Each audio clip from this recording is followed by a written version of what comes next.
स्वागत है। इतिहास के सुनहरे पन्नों की अनोखी यात्रा पर वीडियो पसंद आए तो वीडियो को लाइक करें और सब्सक्राइब करें। भागवत गीता अध्याय -1 श्लोक -4 अत्र शूरा महेशवासा भीमार्जुन समायुधि युयुधानो विराटश्च द्रुपदश्च महारथः। अनुवाद। यहाँ पांडवों की सेना में बड़े बड़े शूरवीर हैं, जिनके बहुत बड़े बड़े धनुष हैं तथा जो युद्ध में भीम और अर्जुन के समान हैं। उनमें युयुधान, सात्यकी, राजा विराट और महारथी द्रुपद भी हैं। धृष्टकेतु और चेकितान तथा पराक्रमी काशीराज भी हैं। पुरुजित और कुंतीभोजे दोनों भाई तथा मनुष्यों में श्रेष्ठ शैब्य भी हैं। पराक्रमी युधामन्यु और पराक्रमी उत्तमौजा भी हैं। सुभद्रा पुत्र अभिमन्यु और द्रौपदी के 5 पुत्र भी हैं। ये सबके सब महारथी हैं। इस सेना में महान धनुर्धारी शूर योद्धा हैं जो युद्ध में भीम और अर्जुन के समान हैं, जैसे युयुधान, विराट तथा महारथी राजा द्रुपद। श्लोक -5 धृष्टकेतुश्चेकितानः काशीराजश्च वीर्यवान् पुरुजित कुंतीभोजश्च शैब्यश्च नरपुंगवः। अनुवाद। यहाँ पांडवों की सेना में बड़े बड़े शूरवीर हैं, जिनके बहुत बड़े बड़े धनुष हैं तथा जो युद्ध में भीम और अर्जुन के समान हैं। उनमें युयुधान, सात्यकी, राजा विराट और महारथी द्रुपद भी हैं। धृष्टकेतु और चेकितान तथा पराक्रमी काशीराज भी हैं। पुरुजित और कुंतीभोज ये दोनों भाई तथा मनुष्यों में श्रेष्ठ शैब्य भी हैं। पराक्रमी युधामन्यु और पराक्रमी उत्तमौजा भी हैं। सुभद्रा पुत्र अभिमन्यु और द्रौपदी के 5 पुत्र भी हैं। ये सब के सब महारथी हैं। धृष्टकेतु, चेकितान बलवान काशीराज, पुरुजित, कुंतीभोज और मनुष्यों में श्रेष्ठ शैब्य। टिप्पणी। श्लोक -6 युधामन्युश्च विक्रांत उत्तमौजाश्च वीर्यवान् सौभद्रो द्रौपदेयाश्च सर्व एव महारथाः। अनुवाद। यहाँ पांडवों की सेना में बड़े बड़े शूरवीर हैं, जिनके बहुत बड़े बड़े धनुष हैं तथा जो युद्ध में भीम और अर्जुन के समान हैं। उनमें युयुधान, सात्यकी, राजा विराट और महारथी द्रुपद भी हैं। धृष्टकेतु और चेकितान तथा पराक्रमी काशीराज भी हैं। पुरुजित और कुंतीभोजे दोनों भाई तथा मनुष्यों में श्रेष्ठ शैब्य भी हैं। पराक्रमी युधामन्यु और पराक्रमी उत्तमौजा भी हैं। सुभद्रा पुत्र अभिमन्यु और द्रौपदी के 5 पुत्र भी हैं। ये सबके सब महारथी हैं।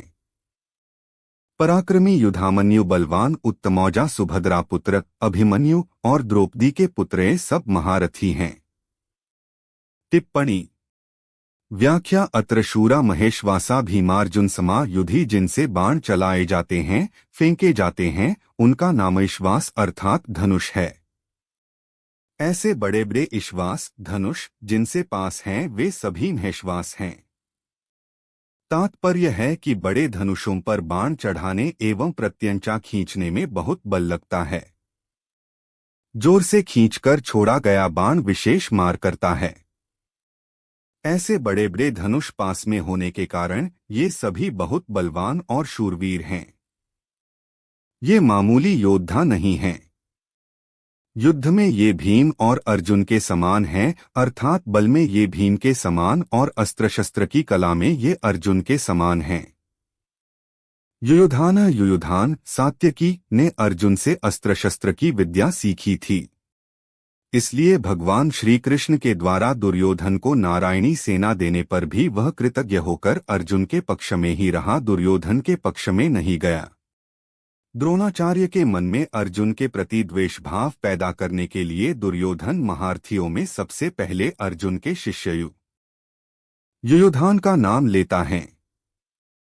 तात्पर्य है कि इस अर्जुन को तो देखिए, इसने आपसे ही अस्त्र शस्त्र चलाना सीखा है और आपने अर्जुन को यह वरदान भी दिया है कि संसार में तुम्हारे समान और कोई धनुर्धर न हो, ऐसा प्रयत्न करूंगा। इस तरह आपने तो अपने शिष्य अर्जुन पर इतना स्नेह रखा है, पर वह कृतघ्न होकर आपके विपक्ष में लड़ने के लिए खड़ा है, जबकि अर्जुन का शिष्य उसी के पक्ष में खड़ा है। युयुधान महाभारत के युद्ध में न मरकर यादवों के आपसी युद्ध में मारे गए। विराटष्ट, जिसके कारण हमारे पक्ष का वीर सुशर्मा अपमानित किया गया, आपको सम्मोहनस्त्र से मोहित होना पड़ा, और हम लोगों को भी जिसकी गायें छोड़कर युद्ध से भागना पड़ा, वह राजा विराट आपके प्रतिपक्ष में खड़ा है। राजा विराट के साथ द्रोणाचार्य का ऐसा कोई वैरभाव या द्वेषभाव नहीं था, परंतु दुर्योधन यह समझता है कि अगर युयुधान के बाद मैं द्रुपद का नाम लूं तो द्रोणाचार्य के मन में यह भाव आ सकता है कि दुर्योधन पांडवों के विरोध में मेरे को उकसाकर युद्ध के लिए विशेषता से प्रेरणा कर रहा है तथा मेरे मन में पांडवों के प्रति वैरभाव पैदा कर रहा है। इसलिए दुर्योधन द्रुपद के नाम से पहले विराट का नाम लेता है, जिससे द्रोणाचार्य मेरी चालाकी न समझ सकें और विशेषता से युद्ध करें।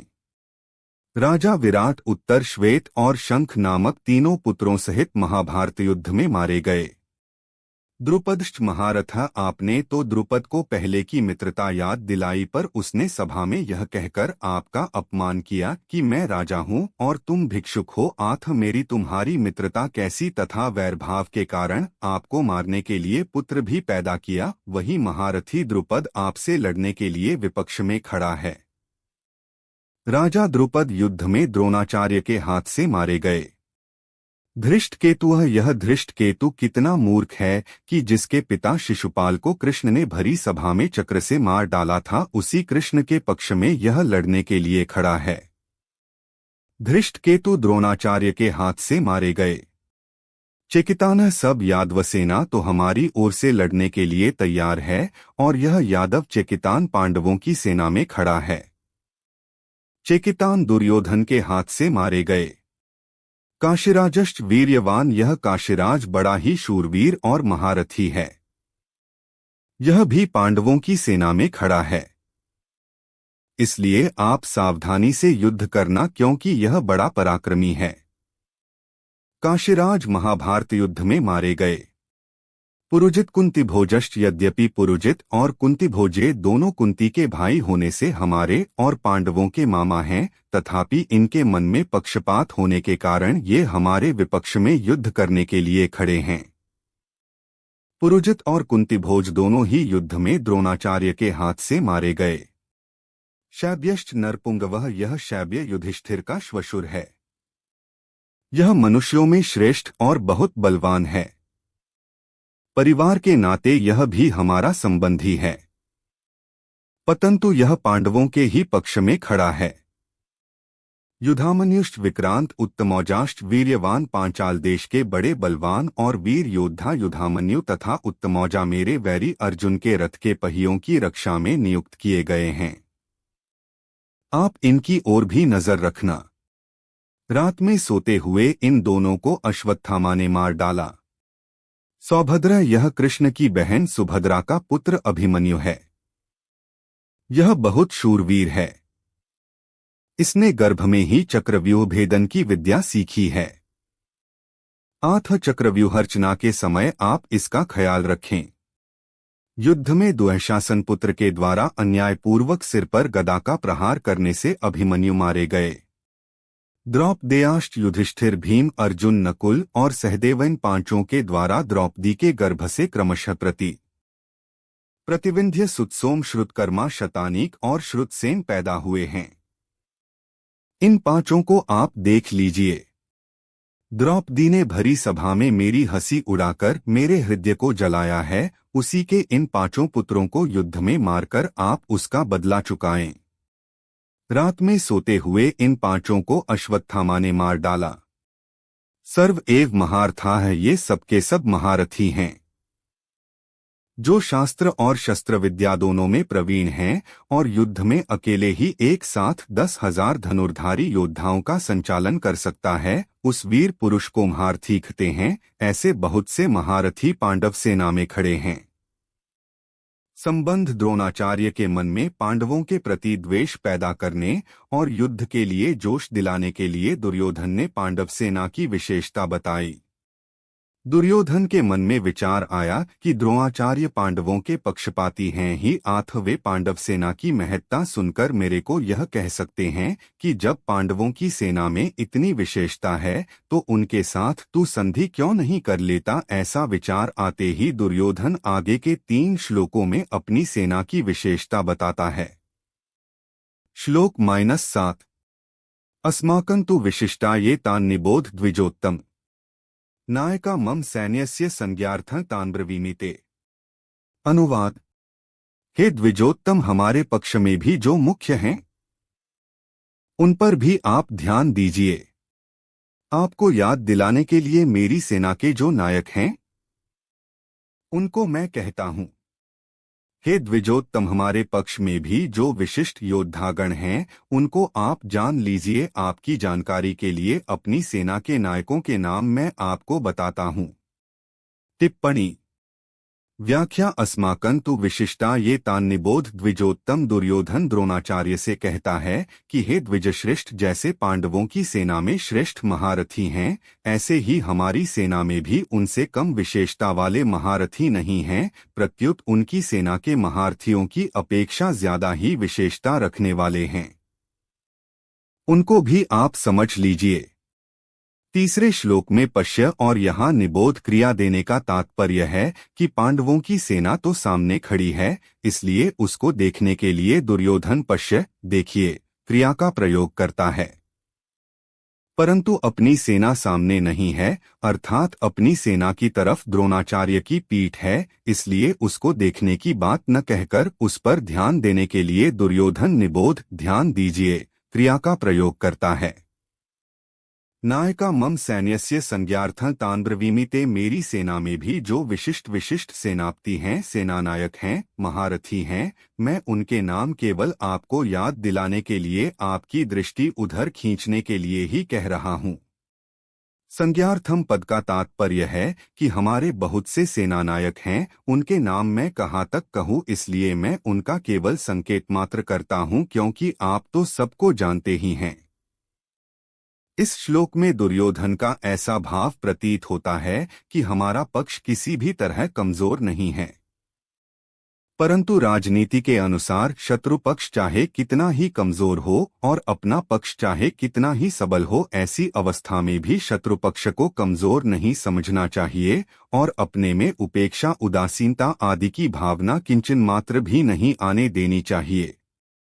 इसलिए सावधानी के लिए मैंने उनकी सेना की बात कही और अब अपनी सेना की बात कहता हूं।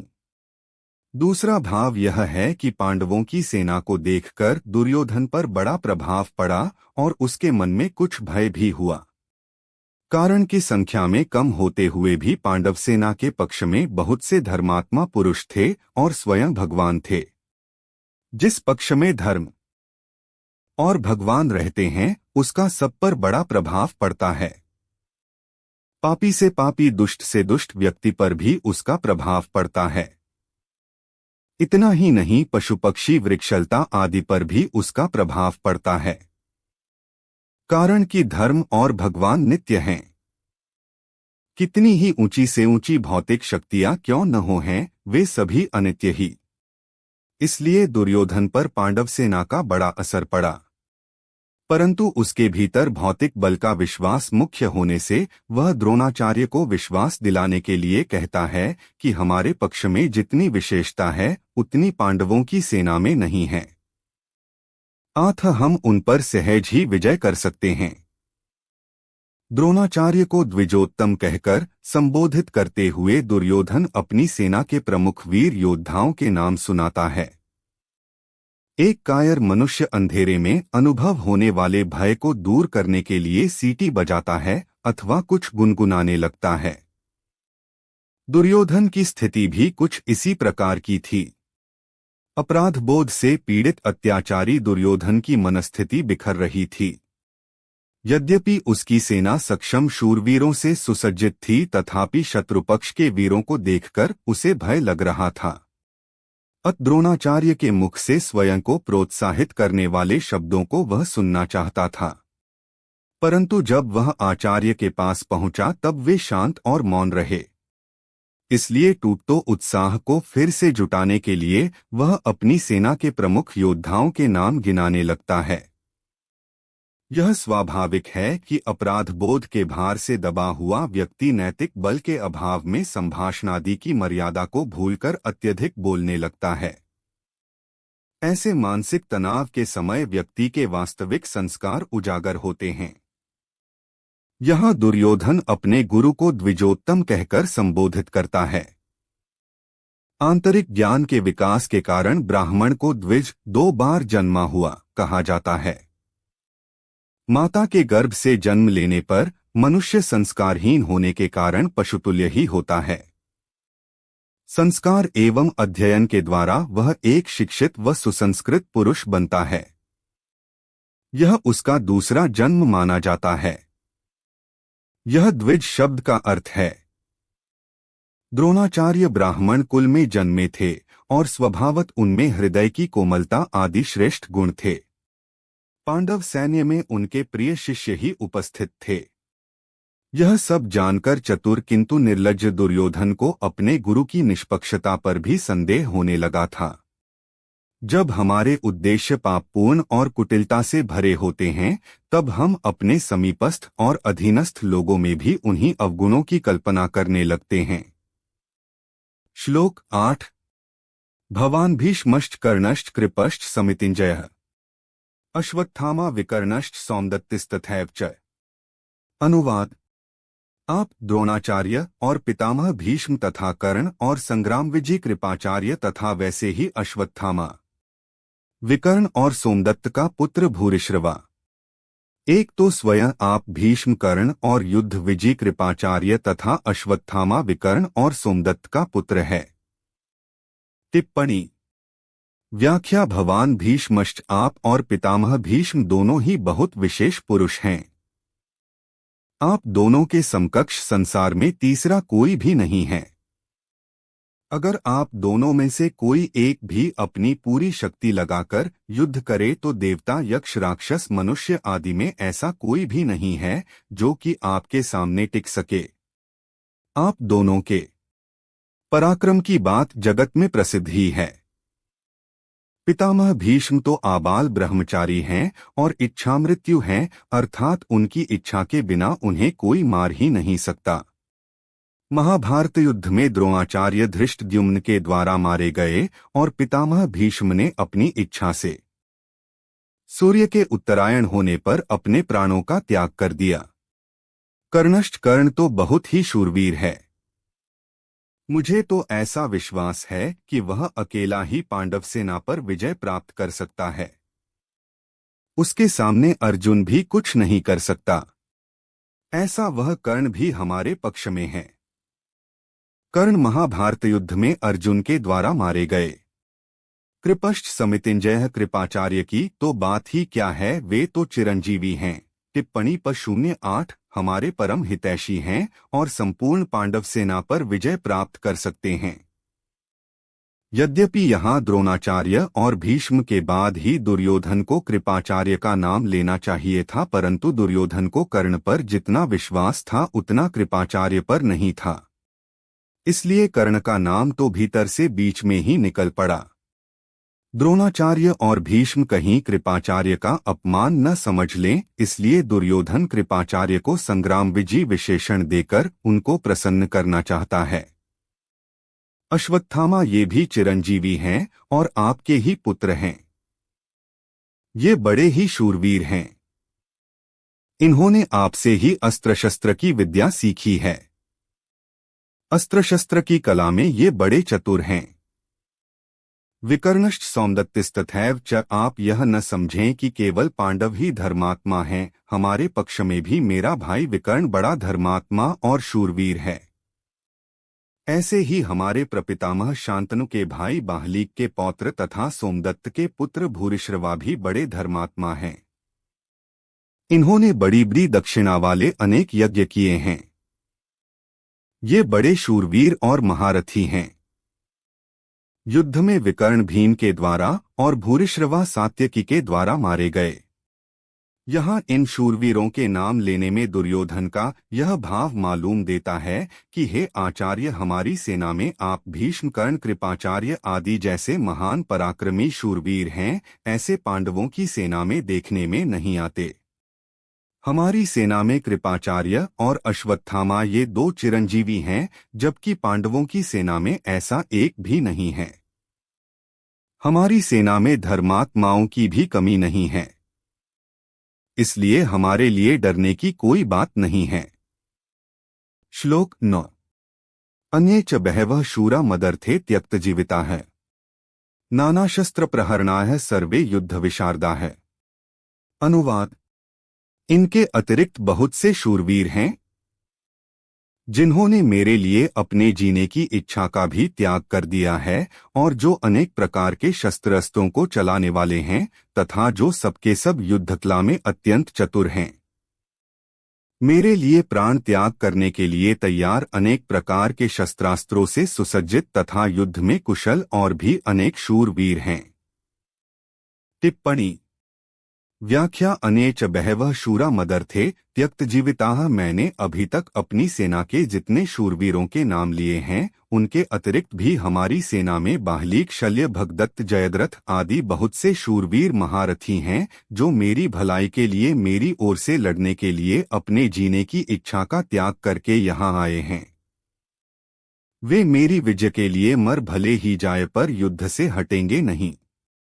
उनकी मैं आपके सामने क्या कृतज्ञता प्रकट करूं। नाना शस्त्र प्रहरणाय सर्वे युद्ध विशारदा है। ये सभी लोग हाथ में रखकर प्रहार करने वाले तलवार, गदा, त्रिशूल आदि नाना प्रकार के शस्त्रों की कला में निपुण हैं, और हाथ से फेंककर प्रहार करने वाले बाण, तोमर, शक्ति आदि अस्त्रों की कला में भी निपुण हैं। युद्ध कैसे करना चाहिए, किस तरह से, किस पैंतरे से और किस युक्ति से युद्ध करना चाहिए, सेना को किस तरह खड़ी करनी चाहिए आदि युद्ध की कलाओं में भी ये बड़े निपुण हैं, कुशल हैं। संबंध। दुर्योधन की बातें सुनकर जब द्रोणाचार्य कुछ नहीं बोले, तब अपनी चालाकी न चल सकने से दुर्योधन के मन में क्या विचार आता है, इसको संजय आगे के श्लोक में कहते हैं। एक अत्याचारी तानाशाह का गर्व और दंभ देखो कितना है कि वह कहता है कि इतनी विशाल सेना और उसके प्रमुख वीर मेरे लिए प्राणोत्सर्ग करने के लिए तैयार हैं। महाभारत के सजग अध्येता जानते हैं कि यदि भीष्म पितामह कौरवों की ओर से युद्ध न करते तो कितने लोग वास्तव में दुर्योधन के लिए प्राणदान के लिए तैयार होते। भीष्म के द्वारा हमारी रक्षित सेना अपर्याप्त है, किंतु भीम द्वारा रक्षित उनकी सेना पर्याप्त है। अथवा श्लोक 10। अपर्याप्तम तदस्माकं बलं भीष्माभिरक्षितम्, पर्याप्तं त्विद्मे तेषां बलं भीमाभिरक्षितम्। अनुवाद। वह हमारी सेना पांडवों पर विजय करने में अपर्याप्त है, असमर्थ है, क्योंकि उसके संरक्षक उभय पक्षपाती भीष्म हैं। परंतु इन पांडवों की सेना हमारे पर विजय करने में पर्याप्त है, समर्थ है, क्योंकि इसके संरक्षक निज सेना पक्षपाती भीमसेन हैं। भीष्म के द्वारा हमारी रक्षित सेना अपर्याप्त है, किंतु भीम द्वारा रक्षित उनकी सेना पर्याप्त है। अथवा भीष्म के द्वारा रक्षित हमारी सेना अपरिमित है, किंतु भीम के द्वारा रक्षित उनकी सेना परिमित ही है। टिप्पणी। व्याख्या। अपर्याप्तम तदस्माकं बलं भीष्माभिरक्षितम्। अधर्म न्याय के कारण दुर्योधन के मन में भय होने से वह अपनी सेना के विषय में सोचता है कि हमारी सेना बड़ी होने पर भी, अर्थात पांडवों की अपेक्षा 4 अक्षौहिणी अधिक होने पर भी पांडवों पर विजय प्राप्त करने में है तो असमर्थ ही।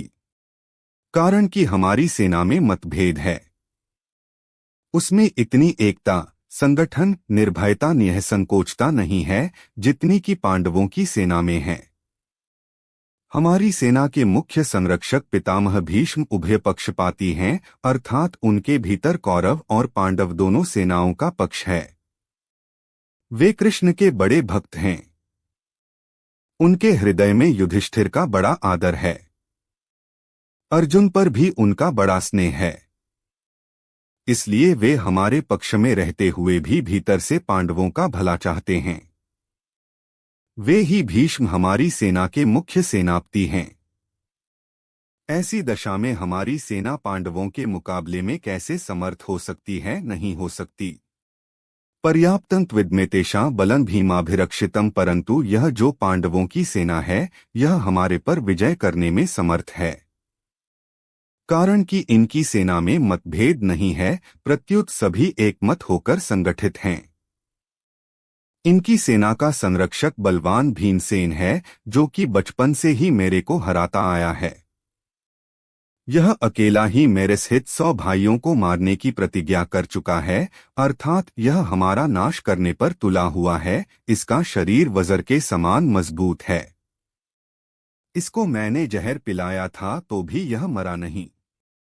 ऐसा यह भीमसेन पांडवों की सेना का संरक्षक है, इसलिए यह सेना वास्तव में समर्थ है, पूर्ण है। यहाँ एक शंका हो सकती है कि दुर्योधन ने अपनी सेना के संरक्षक के लिए भीष्म जी का नाम लिया, जो कि सेनापति के पद पर नियुक्त हैं, परंतु पांडव सेना के संरक्षक के लिए भीमसेन का नाम लिया, जो कि सेनापति नहीं हैं। इसका समाधान यह है कि दुर्योधन इस समय सेनापतियों की बात नहीं सोच रहा है, किंतु दोनों सेनाओं की शक्ति के विषय में सोच रहा है कि किस सेना की शक्ति अधिक है। दुर्योधन पर आरंभ से ही भीमसेन की शक्ति का बलवत्ता का अधिक प्रभाव पड़ा हुआ है, अतः वह पांडव सेना के संरक्षक के लिए भीमसेन का ही नाम लेता है। विशेष बात, अर्जुन कौरवसेना को देखकर किसी के पास न जाकर हाथ में धनुष उठाते हैं। गीता 1:20 पर दुर्योधन पांडव सेना को देखकर द्रोणाचार्य के पास जाता है और उनसे पांडवों की व्यूहरचनायुक्त सेना को देखने के लिए कहता है। इससे सिद्ध होता है कि दुर्योधन के हृदय में भय बैठा हुआ है। टिप्पणी पर 0:10 भीतर में भय होने पर भी वह चालाकी से द्रोणाचार्य को प्रसन्न करना चाहता है, उनको पांडवों के विरुद्ध उकसाना चाहता है। कारण कि दुर्योधन के हृदय में अधर्म है, अन्याय है, पाप है। अन्यायी पापी व्यक्ति कभी निर्भय और सुख शांति से नहीं रह सकता, यह नियम है। परंतु अर्जुन के भीतर धर्म है, न्याय है। इसलिए अर्जुन के भीतर अपना स्वार्थ सिद्ध करने के लिए चालाकी नहीं है, भय नहीं है, किंतु उत्साह है, वीरता है। तभी तो वे वीरता में आकर सेना निरीक्षण करने के लिए भगवान को आज्ञा देते हैं कि हे अच्युत, दोनों सेनाओं के मध्य में मेरे रथ को खड़ा कर दीजिए। 1:21 इसका तात्पर्य है कि जिसके भीतर नाशवान धन संपत्ति आदि का आश्रय है, आदर है, और जिसके भीतर अधर्म है, अन्याय है, दुर्भाव है, उसके भीतर वास्तविक बल नहीं होता। वह भीतर से खोखला होता है और वह कभी निर्भय नहीं होता। परंतु जिसके भीतर अपने धर्म का पालन है और भगवान का आश्रय है, वह कभी भयभीत नहीं होता। उसका बल सच्चा होता है। वह सदा निश्चिंत और निर्भय रहता है। अतः अपना कल्याण चाहने वाले साधकों को अधर्म, अन्याय आदि का सर्वथा त्याग करके और एकमात्र भगवान का आश्रय लेकर भगवत प्रीत्यर्थ अपने धर्म का अनुष्ठान करना चाहिए। भौतिक संपत्ति को महत्व देकर और संयोगजन्य सुख के प्रलोभन में फंसकर कभी अधर्म का आश्रय नहीं लेना चाहिए, क्योंकि इन दोनों से मनुष्य का कभी हित नहीं होता, प्रत्युत अहित ही होता है। संबंध अब दुर्योधन पितामह भीष्म को प्रसन्न करने के लिए अपनी सेना के सभी महारथियों से कहता है। हिंदुओं की प्राचीन युद्ध पद्धति में किसी सेना के सेनापति के साथ साथ कोई योद्धा सेना का रक्षक भी होता था, जिसमें शौर्य, साहस और बुद्धिमत्ता जैसे गुण आवश्यक होते थे। कौरव और पांडव पक्षों में क्रमशः भीष्म और भीम रक्षक थे। वीडियो पसंद आया हो तो चैनल को सब्सक्राइब करें।